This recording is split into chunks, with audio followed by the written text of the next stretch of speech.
네, 안녕하십니까. 리차드 형 양수입니다. 오늘이 4월 15일 목요일, 지금 현재 시각 오후 4시 30분 접어들고 있습니다. 자, 오늘도 마찬가지죠. 지수가 슬며슬며 조금씩 오르고 있습니다. 자, 이른바 군뱅이 장세라는 것이죠. 야금야금 상승을 하며 0.38% 포인트로 봤을 때 약 12포인트 정도 올라가는 그런 모습을 계속 반복해서 보여주고 있는 상황입니다. 자, 그런 가운데 자, 우리가 기대하고 있는 시가총액 최상위 종목군들 삼성전자, SK 하이닉스까지 포함해서 그리고 네이버 같은 종목들은 뭐 최소한 나쁘지는 않지만 그러나 기대했던 탄력은 여간해서 나오지 않고 있는 그런 상태이죠. 좀 미흡한 그런 흐름을 보이고 있습니다. 사실은 어제 말씀을 드렸듯이 이때쯤 해서 지수가 꽤나 탄력적으로 올라갈 가능성도 좀 있었습니다.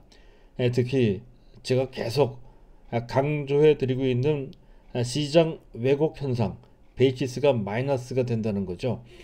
자, 이 베이시스가 모처럼 만에 플러스 상태, 즉 강세장이라 할 수 있는 콘탱고 상태가 됐다 하는 것에서 그 점 기대해 봤던 건데요. 하지만 그럴 때마다 뭔가 문제가 생기곤 하죠. 브레이크가 걸리곤 합니다. 이번도 마찬가지였던 것 같습니다. 간밤에 특별한 악재가 불거진 것도 아닌데도 불구하고 나스닥 지수가 약 1% 가깝게 조정을 좀 받았습니다. 거기에다가 오늘 우리 시장의 수급상 연기금이 뭐 지속적으로 매도하는 것은 그렇다 치더라도 갑작스럽게 그 매도 규모가 크게 확대가 됐죠. 무려 4천억 넘게 순매도하는 그런 모습을 보였습니다. 그렇지 않아도 시가총액 최상위 종목들의 탄력성이 떨어지는 반해 지금 연기금의 매물까지 받아야 되는 상황이니 그들 종목의 탄력이 나오기가 그렇게 쉽지 않겠죠. 삼성전자가 대표적인 케이스라고 할 수가 있겠습니다. 그래도 그 와중에 어제 제가 집중적으로 말씀드렸던 자신 있게 매수해도 된다라고 해서 믿져의 본전, 믿져야 본전이라고 했던 종목 LG전자가 6.5%, 이 정도면 꽤나 탄력적으로 올라온 거죠.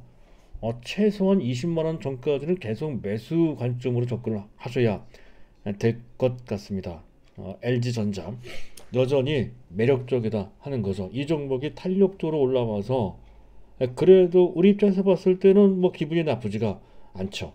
그리고 또 카카오가 액면 분할 후 거래가 재개가 됐는데 자, 장중에 많이 흔들렸죠. 거래까지 터지고 말이죠. 한때 13만 2천 원까지 갔다가 종가는 12만 원 정도로 이제 마감이 됐는데 어쨌든 그 전날 대비 무려 7.5%나 올라갔어요. 이 바람에 삼성 바이오로직스를 제치고 시가총액 5위 종목 5위가 됐다는 거죠. 그렇다고 해서 삼성 바이오가 나빴던 것은 아닙니다. 그래도 그 와중에 삼성 바이오로직스가 꾸역꾸역 잘도 올라가는 그런 모습입니다. 일단 이 두 종목을 봐야 되겠는데 우리 입장에서 봤을 때는 바이오 카카오 갖고 계신 분들이야 당연히 카카오를 갖고 계시면 되겠지만 카카오나 네이버 둘 중 하나를 지금 매수한다라고 했을 때는 당연히 네이버를 매수해야 된다는 거죠. 이 점은 조금 이따가 제가 주제를 설명드릴 때 그때 말씀드릴 거고요. 자, 그리고 삼성 바이오로직스 잠깐 볼 필요가 있겠는데요. 자, 특별히 삼성 바이오로직스에 해당되는 특정의 호재가 나와 있는 것은 아니죠. 하반기 때 좋아진다는 것은 그 전부터 알려져 있었던 호재였었습니다. 그것을 바탕으로 해서 이런 식으로 올라오는데 하지만 이 상태에서는 기술적으로 다소 부담이 되는 그런 가격대에 있다는 것이죠. 현재 보고 계신 화면에 오른쪽 하단에 있는 차트가 삼성 바이오로직스의 일봉 차트인데요. 수평선 두 개를 제가 그어놨죠. 그 가격대 즉 80만 원에서 85만 원대에 있는 가격은 기술적으로 봤을 때 상당히 매물벽이 두터운 다중 고점입니다. 기술적으로 봤을 때는 매수 타임이 적절치 않다는 것이죠. 그렇다고 해서 매도는 절대 아니고요. 만약에 삼성바이오로직스를 매수한다고 한다면 지금부터는 매수를 좀 자제할 필요가 있다 하는 것을 설명드리기 위해서 기술적인 판단을 잠깐 좀 해봤던 거고요. 어쨌든 그 점 감안하시면서 매수하실 분은 타이밍을 좀 늦춰서 보실 필요가 있다 하는 것까지를 이제 말씀을 드리면서, 어쨌든 전반적인 분위기는 어쨌든 간에 만족스러울 정도까지는 아니지만 그래도 나쁘지 않다는 것이죠. 그리고 삼성전자도 비록 느리긴 하지만 결국에는 올라갈 수 있다라고 하는 희망을 가질 수 있는 그런 장세다 하는 점에서 상황은 계속해서 긍정적으로 볼 필요가 있겠습니다. 특히 삼성전자 같은 경우에는 펀더멘털 문제가 아니죠. 매스컴에서는 뭐 반도체 위기론을 계속 주장하지만 좀 과장된 측면이 좀 있습니다. 이제 삼성전자가 주가 탄력성이 안 나오는 이유는 지금 철저하게 수급상의 문제 때문에 탄력이 안 나오는 것 뿐이다 하는 점을 강조드리고 싶습니다. 자, 그 점과 관련돼서는 그 전부터도 계속 말씀드렸으니까 오늘 주제에서는 그 내용은 빼도록 하겠습니다. 오늘 제가 준비한 주제는 일단 미국에서 코인베이스라고 하는 비트코인 거래소가 상장이 됐죠. 자, 이것과 관련돼서 관련된 개별 종목도 있지만 뭐 그들 종목은 제가 언급을 하지 않겠습니다. 관련된 종목 대형주에서 찾는다면 카카오가 해당이 되고요. 네이버도 해당이 됩니다. 네이버는 그 면이 많이 알려져 있지 않죠. 어쨌든 코인베이스와 관련돼서 비트코인의 존재, 이것을 어떻게 봐야 되는지에 대해서 조금은 언급을 좀 해야 될 것 같습니다. 두 번째, 자, 그리고 동학개미, 오늘 일부 경제조간신문에 힘 빠진 동학개미라는 제하로 기사가 나와 있는데요. 그 표현이 맞는 것 같습니다. 자, 그동안 지난 3월달까지 아주 강력하게 매수했던 동학개미들이 4월달 들어서는 거의 매수를 하지 못하죠. 어제까지만 하더라도 순매도였었고요. 오늘 간신히 순매수로 전환되는 그런 모습을 보였는데 어쨌든 규모가 상당히 축소가 됐다는 거죠. 왜 그런지 그 배경과 앞으로 어떻게 될 것인지 그 전망을 우리가 가늠을 좀 해볼 필요가 있다는 것이죠. 자, 그리고 세 번째 주제는 앞서 얘기했던 카카오와 관련된 얘기입니다. 카카오가 최근에 급등했던 그 배경과 그와 연관된 네이버는 또 어떻게 될 것인지 이걸 한번 살펴봐야 된다는 거죠. 네이버는 또 어떤 잠재력이 있는 건지, 지금 제가 왜 카카오를 쫓아가면서 매수할 것이 아니라 갖고 계신 분만 갖고 계시고 우리는 새롭게 매수한다라고 했을 때는 네이버를 매수해야 되는 이유가 무엇인지를 알려면 최근에 특별히 현재 떠오르는 그 이슈를 판단을 좀 해봐야 된다는 거죠. 그 내용을 준비를 했고요. 그리고 마지막으로 시간이 좀 되면 오늘 개별 종목에서 말이죠. 우리 포트폴리오 제3선에 있는 종목군들, 중소형 종목군들이죠.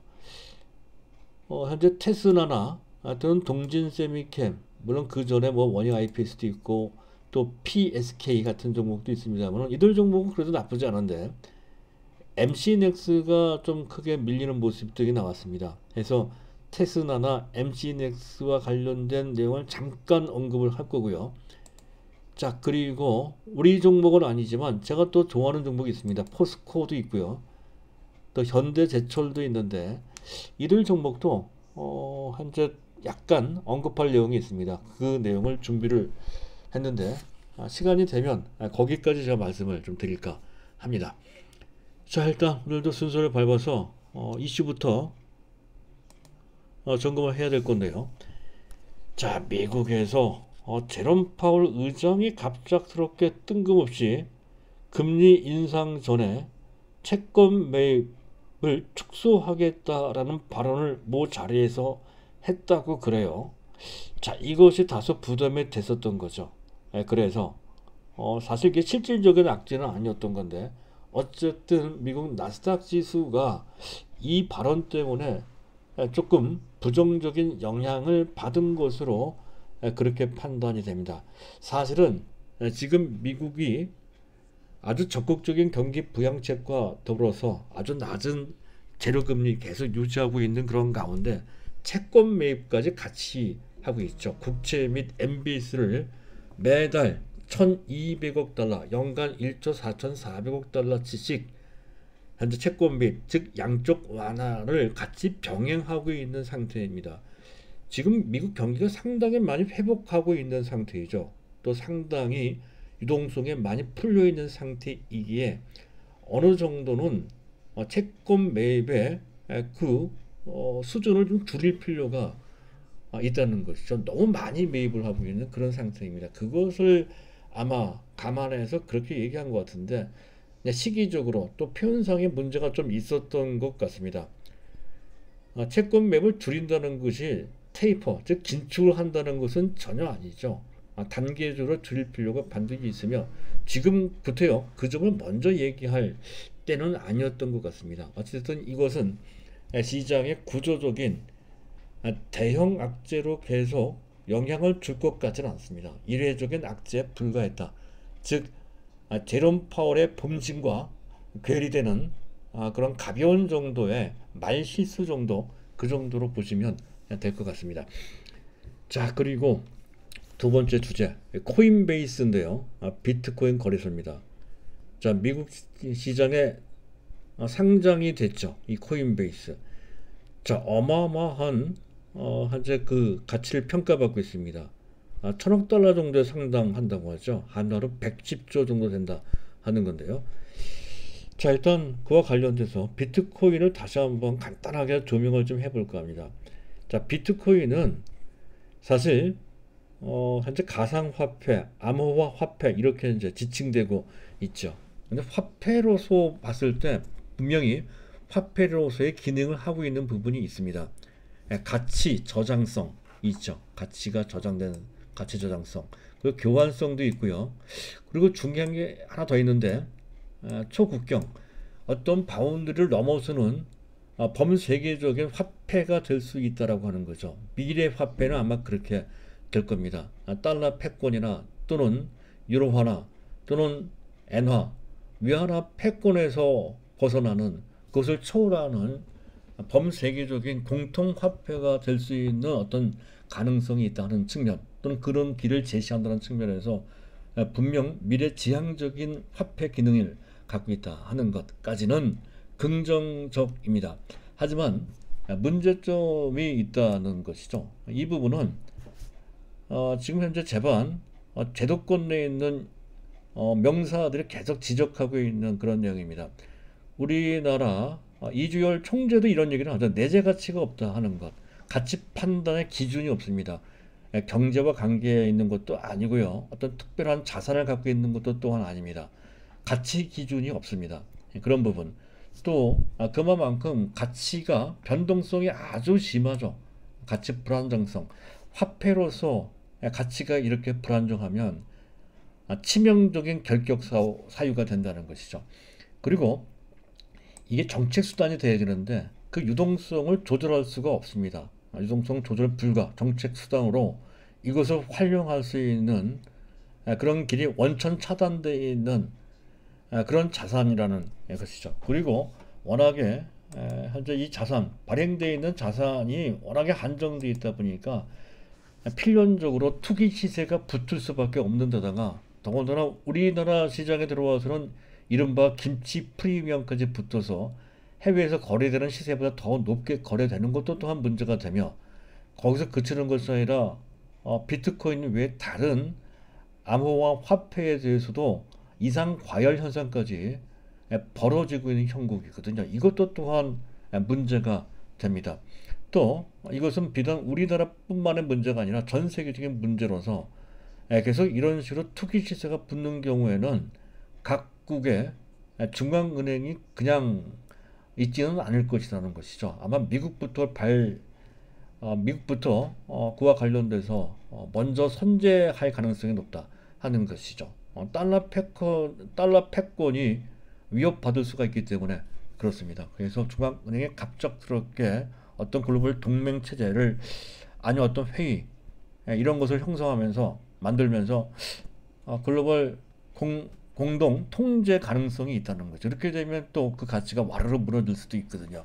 그래서 지금 기본적인 문제가 여기저기 도처에 놓여 있는 사실상 문제 화폐가 이건데, 사실상 이거는 화폐로 보기가 좀 어렵다는 것이죠.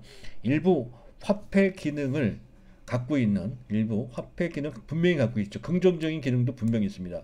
그것을 함유한, 사실상은 화폐가 아닌 디지털 금에 가깝다는 것이죠. 금보다는 오히려 약간 화폐적 기능 갖고 있는 정도의 미래의 디지털 금이라고 이제 보시면 될 것 같습니다. 그와 관련된 분명한 투자 가치는 있겠죠. 하지만 지금 최근의 상황은 상당히 투기적인 시세가 붙어 있기 때문에 그 점 문제가 될 수 있다는 것과 더불어서 증시 참가자 입장에서 봤을 때 우리가 관찰을 해야 될 것은 이 비트코인이라고 하는 이러한 새로운 자산이 이런 식으로 계속 투기적인 시세가 붙게 돼서 만약에 어떤 문제가 발생돼서 터지는 상황, 갑작스럽게 그 가격이 붕괴한다든가 또는 너무 많이 올라가서 그쪽으로 쏠림 현상이 나온다든가, 글로벌 전체가 막 그런 식으로 해서 어떤 열기가 그런 식으로 몰려가는 상황이 나올 경우에는 그 문제가 될 수 있다는 것이죠. 그 점은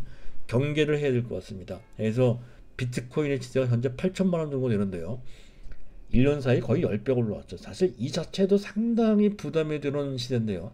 이거보다 더 올라가서 뭐 1억 원, 한화로 1억 원이 넘어간다든가 또 그 이상 올라간다든가 했을 때는 우리는 특별히 그 점과 관련돼서는 경계를 해야 됩니다. 만약 그런 상태가 그대로 방치된다라고 했을 때는 오히려 증시에도 그 위험이 전파될 수 있다는 것에서 이 점은 예의주시를 해야 된다는 것이죠. 네, 그런 점까지 보시면 될 것 같고요.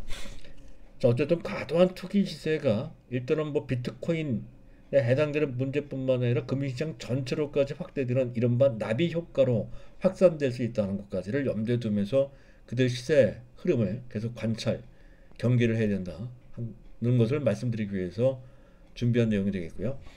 자, 그리고 시장을 점검을 좀 해보도록 하죠. 일단 미국의 국채 10년물 금리가 1.6360%, 전일 대비 1.3 베이스 포인트만큼 조금 올라왔는데 큰 지장은 없는 그런 모습이고요. DXY는 달러 인덱스는 91.63으로서 뭐 비교적 안정적인 모습이고, 오늘 우리 시장 내 원달러 환율은 1117원 60전 정도입니다. 크게 문제되지 않고 있죠. WTI 가격이 2.97, 약 3% 정도 올라가면서 63.15달러 수준까지 다시 최근 조정을 딛고서 반등하는 기색이 역력합니다. 감산 문제가 좀 있는데, 감산 기간이 현재 그 연장하는데 약간 지장이 있다는 얘기가 좀 있죠. 자, 그럼에도 불구하고 올라간다는 것은 그만큼 글로벌 경기가 좋고 수요가 많아진다는 것을 뜻한다는 것이고, 이것은 비단 원유가에만 해당되는 것이 아니라 각종 산업재에까지 다 포함이 되는 얘기라는 것이죠. 가령 철강, 석유화학, 최근에 철강주들이 많이 올라가는 것도 같은 맥락으로 이해를 하시면 되고, 그 한가운데 포스코가 있고 그리고 현대제철 같은 종목들이 있다 하는 것까지 확장해서 보실 필요가 있고, 그와 관련된 철강주, 예지 석유화학 업체들의 실적도 상당히 좋다 하는 것까지 같이 묶어서 보시면 될 것 같습니다.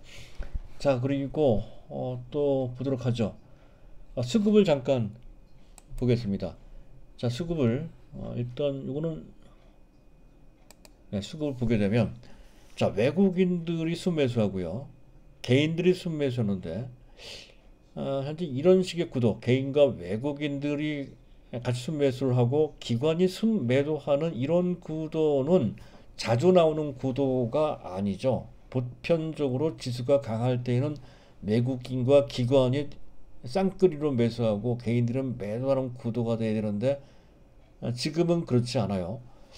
그만큼 개인들도 4월달 들어서는 잘 매수를 하지 않고 있지만, 뭔가 일반 개인들의 투자 심리가 회복되는 어떤 수순 또는 어떤 단계, 어떤 모멘텀을 주어지면 개인들이 다시 매수할 가능성이 있음을 보여주는 대목이다 하는 거고요.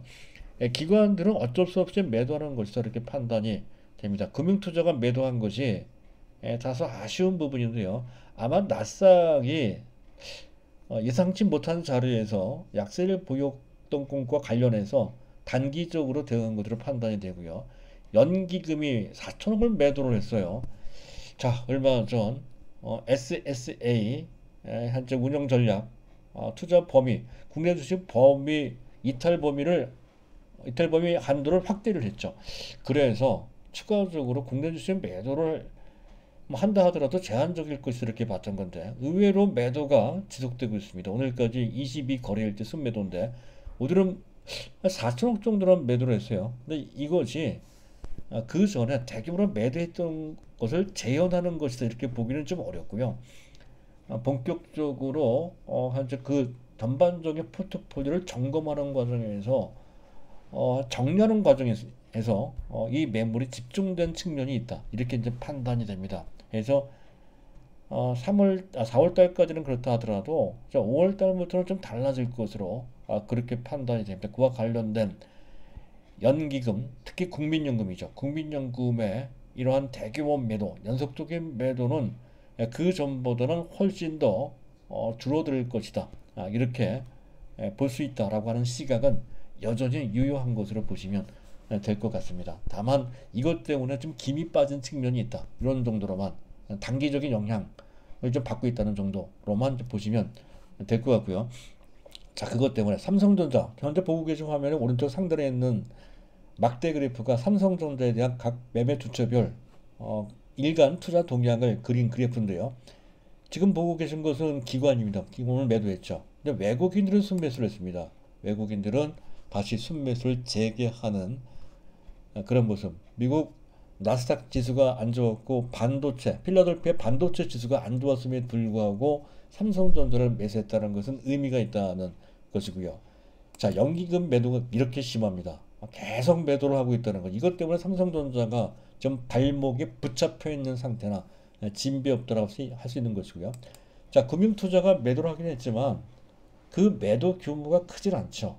해서 전반적으로 현재 당장 삼성전자와 관련된 가장 큰 수급상 걸림돌은 국민연금에 매도하는 건데 이런 식으로 계속 매도할 수는 없다 하는 것이고 거의 막바지 국면에 와 있다 하는 정도로 보시면 될 것 같습니다.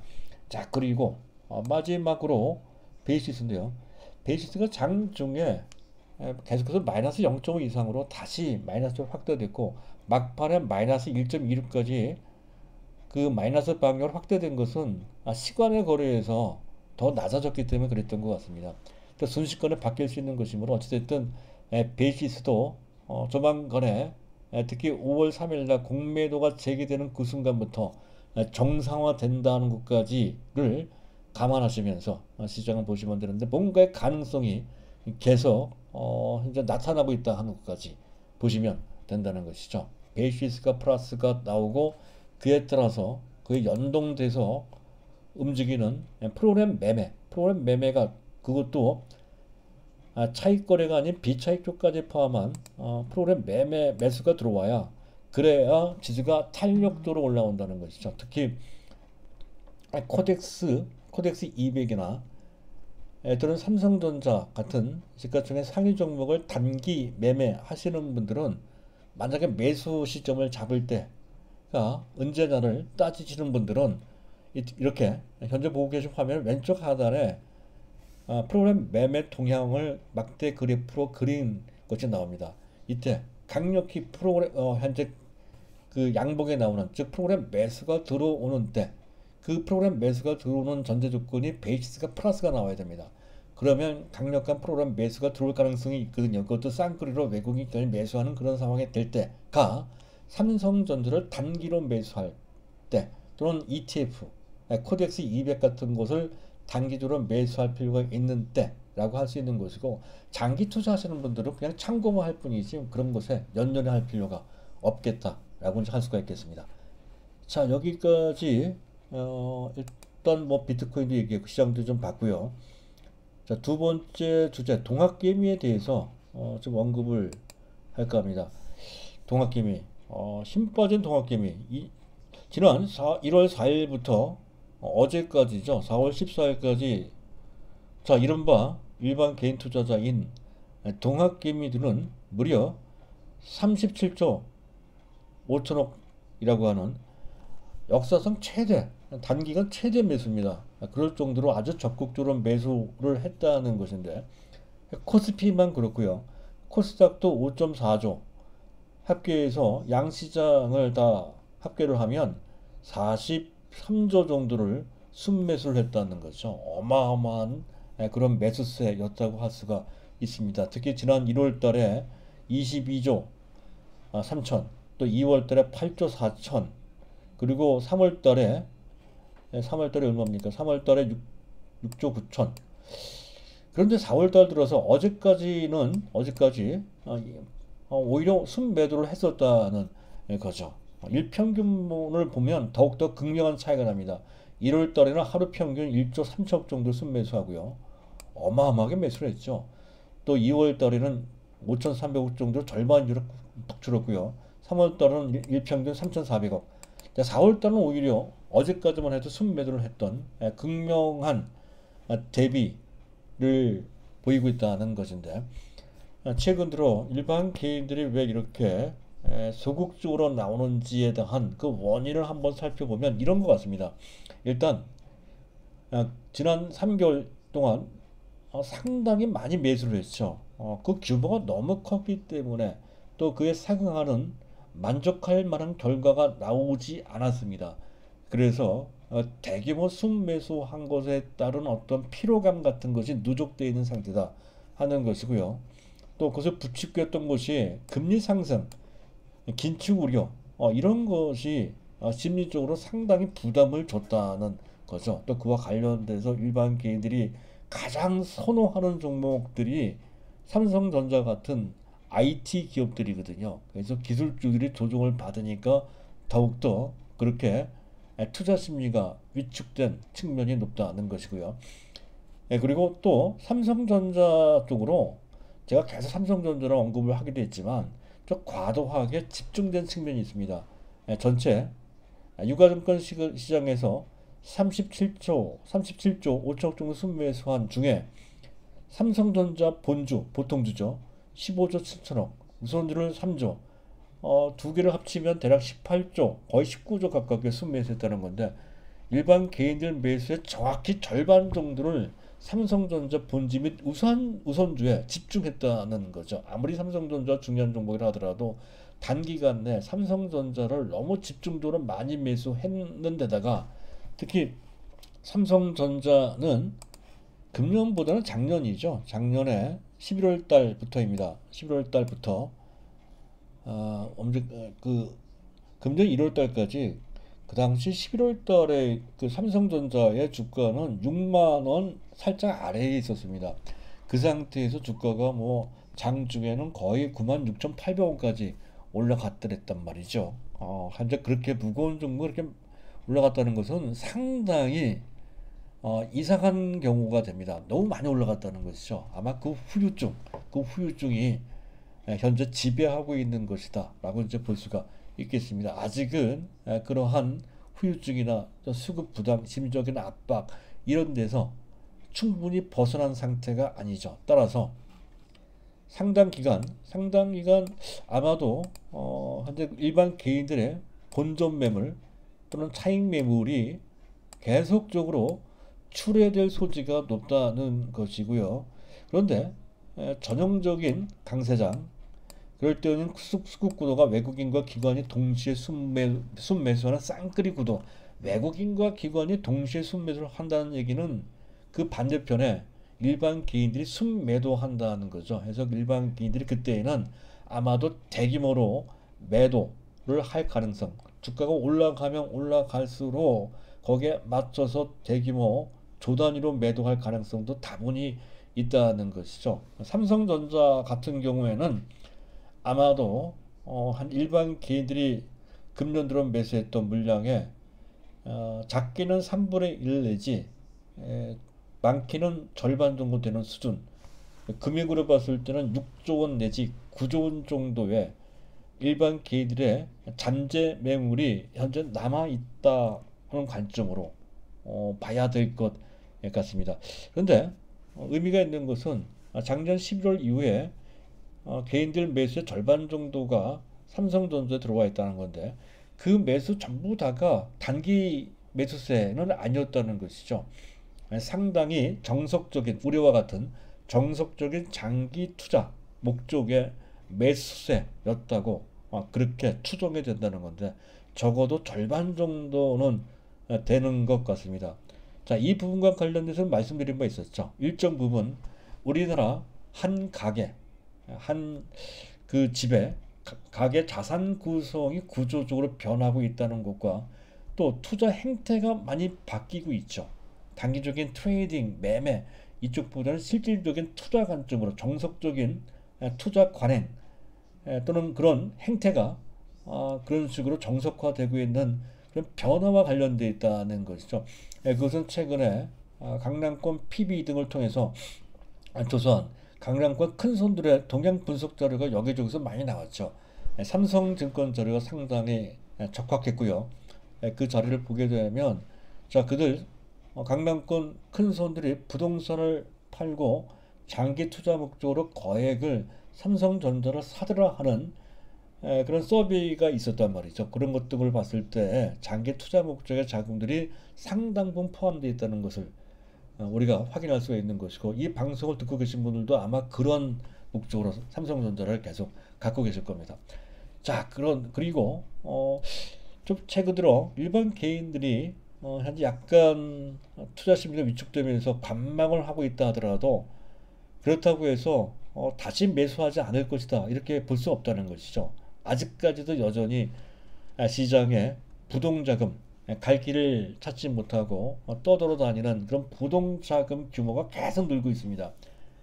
그리고 고객 예탁금이 크게 줄지도 않았어요.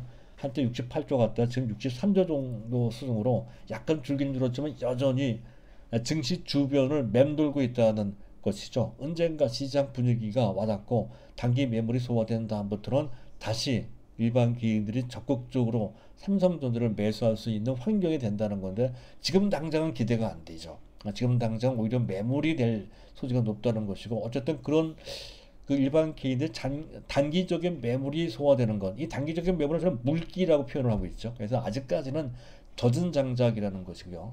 본격적으로 활활 타오르기 위한 마른 장작이 되기 위해서는 시간이 조금 더 필요할 것으로 다만 시간이 현재 우리한테 유리한 쪽으로 시간이 지나면 우리한테 유리한 쪽으로 흘러간다 이런 관점으로 보시면 될 것 같습니다. 즉 하반기 들어서 현재 하반기 여름 장세 거쳐 또 현재 3, 4분기, 4, 4분기 대변될수록 작년 12월 달에 삼성전자가 그랬듯이 금년도 마찬가지로 하반기 때 삼성전자가 주가가 탄력적으로 올라가는 수순이 나올 수 있다는 그림 이런 그림을 그려놓고 보자는 것이죠. 그런 관점으로 설명이 되겠고요. 자 그리고 세 번째 주제가 되겠습니다. 지금 카카오가 급등을 했죠. 사실은 카카오가 오늘 높게 13만원대 넘어가서 거래가 된 것은 기술적으로 봤을 때도 부담이 되죠. 너무 많이 올라갔습니다. 최근에 급등한 배경은 그거죠. 액면 분할을 했다는 것이 그렇고 접근성이 상당히 좋아졌죠. 그리고 또 관계사 두나무는 뭐 자회사는 아니고요. 2대 주주로 있죠. 두나무 그 업비치라고 하는 우리나라 비트코인 거래소, 그러니까 미국의 직상장이 추진되는 설 때문에 그런 거고 또 금년 하반기 때 카카오뱅크 또 카카오 엔터프라이즈 등이 이제 상장 대기하고 있다는 거죠. 카카오뱅크의 지금 가치가 약 30조 원 정도 된다고 그래요. 지분은 약 37% 정도 갖고 있다고 하는데 어쨌든 그 바람에 그 상장이 되면 그들은 상장 효과가 나오겠죠. 이런 것에 대한 기대감. 그리고 최근 들어서 뭐 네이버도 비슷하지만 글로벌 웹소설 웹툰 자 국내 시장에 머물지 않고 가까운 일본부터 일본 망가 시장까지 웹툰 시장이죠. 웹툰 시장까지 장악해 나가고 있고 북미 시장까지 진출한다는 소식이 연일 전해지고 있고요. 또 현재 일본의 웹툰 플랫폼 피코마가 엄청나게 빠른 속도로 발목 성장을 한다는 소식도 최근에 전해졌죠. 그리고 최근 들어 계속해서 온 오프 연계 사업 카카오 택시나 뭐 또는 뭡니까 그 대리운전이나 기타 등등의 이런 온오프 연계 사업도 상당히 무한 확장 가능성을 보여주고 있는 데다가 그리고 실질적으로 그 수익을 낼 수 있는 그런 가능성까지도 계속 제시되고 있는 그런 상태이며 또 현재 뭡니까 온라인 쇼핑과 관련돼서도 그 가능성을 계속 보여주고 있죠. 바로 이 바람에 카카오가 이렇게 급등을 했고 어느새 카카오가 시가총액 5위 정도로까지 부상이 됐다는 건데요. 하지만 단기적으로 너무 많이 올라와 있습니다. 갖고 계신 분들이 그대로 갖고 있어야 되겠지만 새로 매수하기는 다소 부담이 되고 우리 입장에서는 새로 매수한다, 추가 매수한다 했을 때 네이버입니다. 네이버는 좀 느리다고 좀 말씀드렸죠.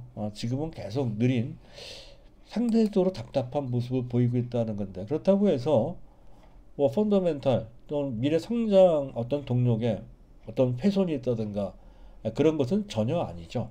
일단 최근에 각광받고 있는 분야만 제가 놓고 말씀드릴 겁니다. 일단 온라인 쇼핑과 관련돼서는 재평가될 소지가 상당히 높다는 것이고요. 쿠팡과 관련돼서도 이 부분은 분명 재평가될 겁니다. 전체 매출 중에 네이버의 전체 매출 중에 온라인 쇼핑이 차지하는 매출 비중은 불과 20% 정도밖에 되질 않습니다. 그렇게 더욱더 온라인 쇼핑이 추가적으로 확대될 소지가 있고 또 쿠팡 그렇게 대접받는다면 네이버도 특히 배송 시스템이 대한통운과 협력을 맺게 됨에 따라서 근본적으로 보강이 됐거든요. 그런 부분. 또 네이버 뱅크도 만만치 않아요. 카뱅도 있지만 네이버 뱅크도 셉니다. 전체 매출 중에 약 12.7%가 핀테크가 차지하고 있다는 것에서 그 점을 알 수 있고 이 점도 아마도 웬만한 은행 이상의 가치를 평가받을 수 있는 부분이 됩니다. 만약에 이 부분이 만약 독립회사로 분사된다라고 했을 때는 이것도 호재가 된다는 거죠. 자 그리고 브이라이브 아시죠? 브이라이브 현재 네이버가 갖고 있는 동영상 서비스 플랫폼이 브이라이브고요. 또 빅히트 엔터테인먼트 지금은 하이브로 이름이 바뀌었죠. 하이브의 역시 온라인 동영상 커뮤니티 플랫폼이 바로 위버스입니다. 위버스. 그래서 얼마 전 브이라이브와 브이라이브와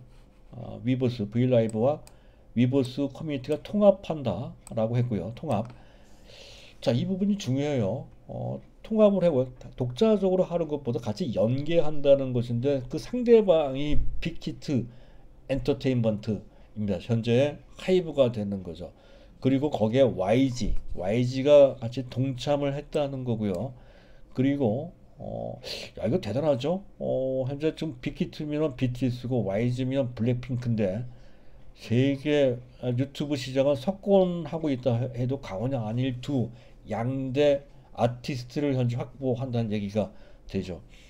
자, 그리고 더군다나 하이브는 얼마 전 이타카 홀딩스라고 하는 저스틴 비버가 좀 소속되어 있는 이타카 홀딩스라고 하는 미국의 글로벌 현재 기획사를 인수를 한다는 거죠. 획기적인 거죠. 이를 통해서도 한 단계, 두 단계 도약할 수 있는 어떤 계기가 주어질 것 같은데 당장은 이타카 홀딩스를 인수하는 빅히트 엔터테인먼트 하이브가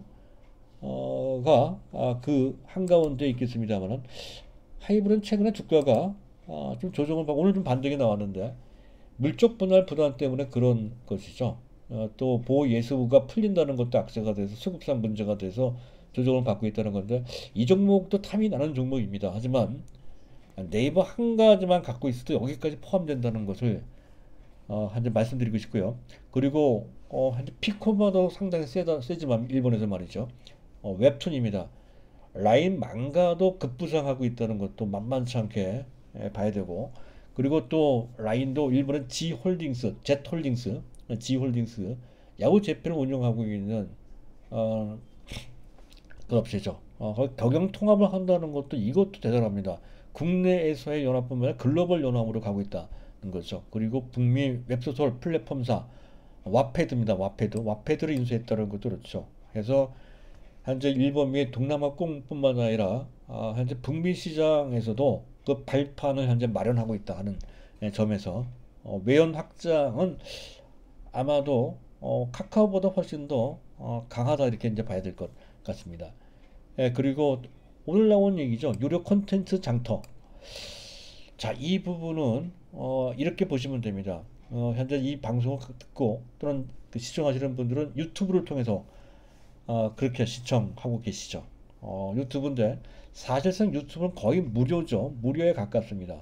무료인데 이것을 유료한다는 얘기나 마찬가지입니다. 유튜브의 주수입은 광고인데요. 광고도 광고지만 지금 네이버가 얘기하는 것은 실질적인 콘텐츠의 값을 받고 그 콘텐츠를 제공하는 시스템, 즉 플랫폼을 구축해 그 뭡니까 그 콘텐츠를 생산 제공하는 자와 그걸 이용하는 자를 연결시켜주는 그런 시스템을 구축한다는 얘기가 되거든요. 그래서 이쪽 부분의 생태계가 새로 만들어질 소지가 높다는 건데 처음 하는 겁니다. 그래서 유튜버는 조금 다르죠. 그 수익 채널과 배분 시스템이 배분 구조가 다르다 하는 점에서 근본적인 차이가 있습니다. 자, 그리고 그런 측면을 본다면 네이버는 이런 거 다소 느린 게 흠이긴 한데 상당히 안정적이고, 그리고 뭐든지 단계적으로 접근하며 단독으로 접근하기보다는 연합해서 돌파형보다는 연합해서 같이 움직이는 크게 움직이는 그런 밑그림을 그리고 있다는 것도 그렇고, 그리고 정면 돌파보다는 우회 돌파를 하면서 위험을 가급적이면 현재 크지 않게끔 하는 그러한 전략을 세우고 있다는 것이죠. 우리와 투자 성격이 매우 와닿는 부분이 많습니다. 우리는 내부 쪽으로 계속 봐야 될 것 같습니다. 자, 그렇고요. 그 카카오가 화끈하긴 하지만 화끈한 만큼 리스크는 좀 있다 하는 관점으로 별도로 구별해서 보실 필요가 있다는 것까지 말씀드리면서, 마지막으로 테슬라는 실적이 좋아요. 최근에 약한 것은 아마도 최근에 약간 약하기보다는 답답한 것은 삼성전자의 주가와 관련돼서 그렇다는 것이죠. 그렇게 보시면 될 것 같고요. MC넥스는 뭐 특별히 악재는 없는 것 같은데 크게 밀렸습니다. 테슬라 다시 한번 좀 보겠습니다. 테슬라가 최근에 약간 약했던 것은 그 1분기 때 삼성전자의 비메모리 반도체, 특히 5나노급의 약간 수율 차질이 좀 있었습니다. 그것과 관련돼서 현재 1분기 실적이 약간 문제가 있었던 것 같습니다. 이 바람에 테슬라가 그랬던 것인데 이 부분은 해소가 됐죠. 그러니까 지금은 매수할 기회가 된다는 거고요. 그리고 MC넥스는 특별히 악재는 없었던 것 같은데 주가는 밀려 내려왔으니 조금 더 지켜봐야 될 것 같고, 갖고 계신 분들 그대로 갖고 있어야 되겠지만 매수하실 분들이 있다고 한다면 역시 타이밍을 좀 늦춰볼 필요가 있겠습니다. 그 악재의 본질이 뭔지를 파악해 봐야 된다는 건데, 구체적인 내용은 나중에 다시 한번 말씀드릴까 합니다. 그리고 현대제철 상당히 잘 나가죠. 현대제철도 그렇고 포스코도. 제가 좋아하는 종목은 이제 그 포스코인데요. 둘 중에 하나를 본다고 한다면 포스코를 봐야 될 것 같습니다. 철강 산업과 관련된 지금의 업황이 너무 좋은데다가 지금 에너지 소재 쪽으로 성장 동력을 삼았는데 그게 상당히 강력하죠. 리튬 뭡니까? 그 광산까지 확보를 하고 리튬도 직접 생산하는 그런 상태. 더군다나 또 2차 전지 소재 포스코 케미칼을 또 갖고 있으니까 그렇죠. 자, 그런 관점에서 전반적으로 현재 새롭게 추천하는 종목은 아니고요. 만약에 둘 중에 하나를 뭔가를 매수하고자 하시는 분이 있다고 한다면 차라리 포스코가 훨씬 낫다는 그런 관점이고, 갖고 계신 분들 그대로 갖고 있는 상태인데, 사실은 기술적으로 봤을 때는 다소 부담해지는 상황이니까 뭐 매수하실 분들은 지금 뒤늦게 매수한다든가 뭐 그럴 필요까지는 없을 것 같습니다. 자, 그런 정도를 참조하시면서 시장 대응을 잘 해주시기 바랍니다. 감사합니다.